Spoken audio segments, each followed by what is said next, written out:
You can watch me when I fall, when I cry, when I get shot, when I go to jail, when I die. You can watch. MAKAVELI in this. Your homie Gab is in the building.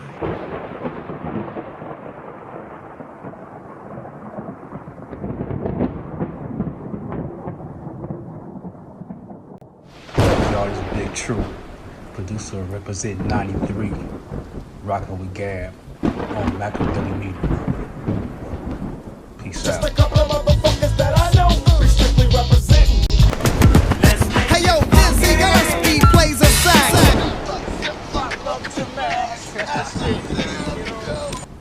Well, bro, I know you gave us the crazy story about Pac, you and the chick or whatever, but do you have any wild and crazy Tupac stories you want to hit me with?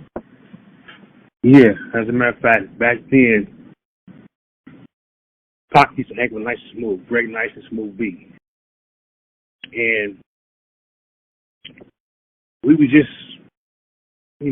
hang out, go to a club, whatever else. And back then, I think Mary J. Blige's album was out.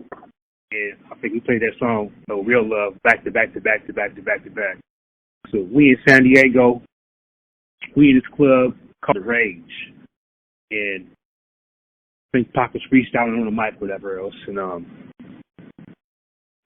some dude came to Pac with a tape. He's like, "Hey, Pac, hear my tape, my demo. Let me, check it out, whatever else." And Pac was like, "All right, I'm gonna check it out." The dude came back like 5 or 10 times. I don't know, a lot of times. And after the 10th time, Pac said, "Man, fuck your demo and do that shit." Damn. Yeah, exactly, because dude just came back stuck on Pac, too much, whatever. But back then, we was in the club with nice and smooth and shit, and we'd go back to the hotel and sit, and it'd be like 57 chicks. You said 57, a 5, 50, and a 7? 50 something. Oh, 50 something chicks. Yeah, Yeah. 57 chicks. It was crazy. Yeah, because back then, people always thought that Pac hated anybody from the East Coast. I'm like, where did that shit come from? Because a lot of cats Pac hung with was from the East Coast. And he was from the East Coast, so that makes no sense to me. Yeah, exactly. So it didn't make any sense.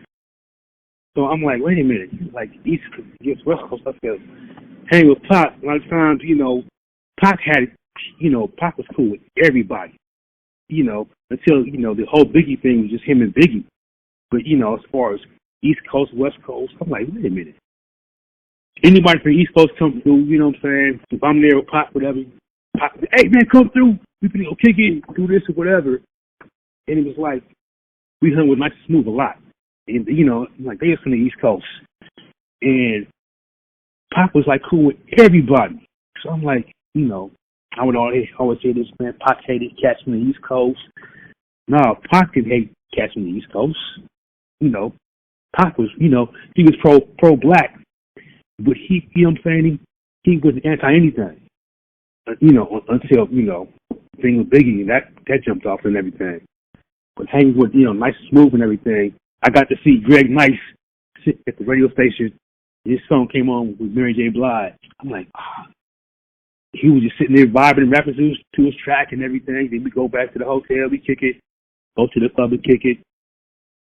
That's why I could never understand why folks would think that Pac was always against the East Coast. I'm like, the many cats I see, hang with Pac from the East Coast. I'm like, where did that come from? I could never understand it. So look, True, so now you're on the album, here come controversy, you know what I mean?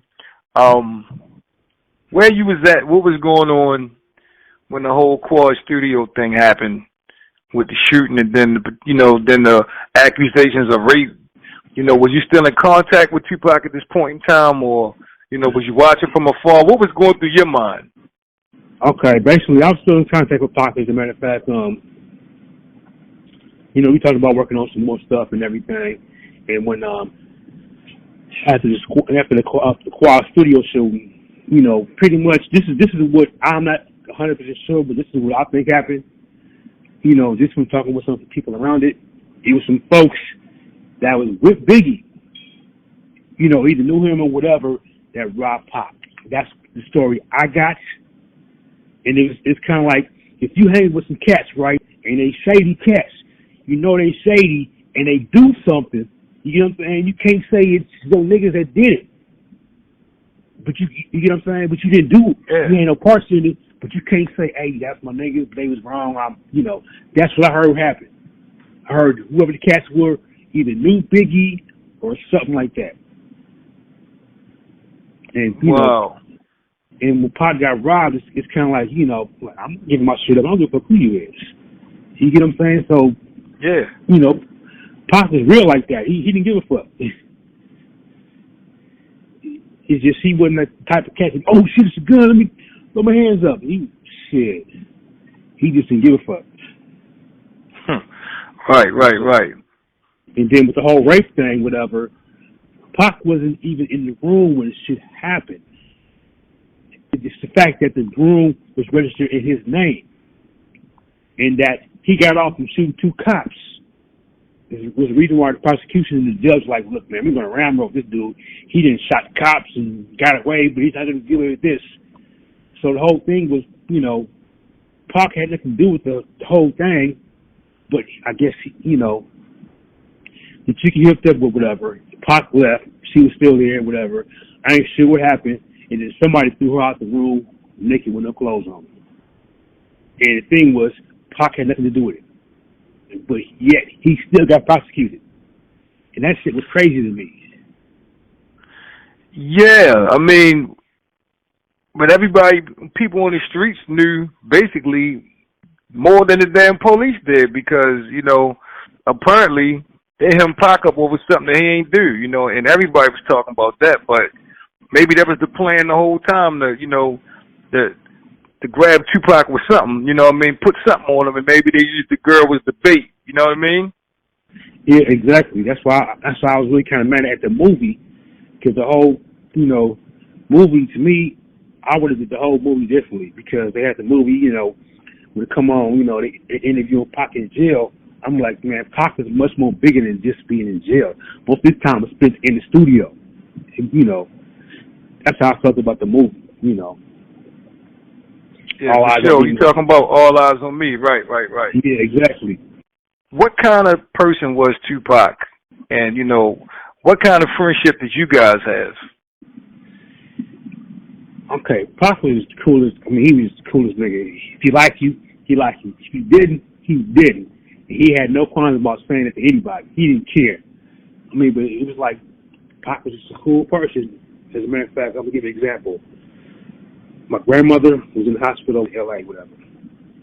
You know, I think Pac called me up. He said, true, man, I need you down there to do some music. I was like, well, you know, my grandmother's in the hospital, whatever. He said, cool, no, you know, no doubt. He said, I'm getting your stuff arranged now. So he shot me, you know, airplane flight and everything. And I was down there shit the next day. And it was like, you know, I did stuff for Wicked and the Mouse Man's demo. But main thing, Pac's like, you know, you need to see your grandma, whatever you hear. Tell your fight, boom, you there. And it was, you know, it was like, he was just a cool cat.